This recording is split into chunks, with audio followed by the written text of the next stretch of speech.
யார் பேசு, உங்கள் புருஷனை கூப்பிட்டு வந்திருக்கிற, இதை யார் சொல்லு அப்படின்னு கேட்டாங்கம்மா சங்கரபிதரி. அப்போ நான் பார்த்தேன் எங்கள் புருஷனை, அடியாளமே தெரியாதான் எனக்கும்மா. 25 இருக்கும் அவங்களுக்கு சின்ன வயசு தான், சின்ன பிள்ளை தான். 12 வயசுமா, 12 வயசு இருக்கும்.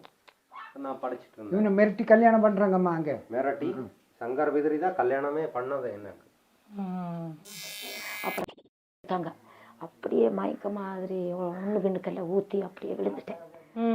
கூட உங்களை மாதிரி பண்ணவங்களும் அங்க அந்த மாதிரி கர்நாடகா சிறையில. ஆமாம்மா, இந்த கொலை குற்றத்தை இந்த மாதிரி எல்லாம் செஞ்சுட்டு வரதவளையில எங்கிட்ட போடுவாங்க.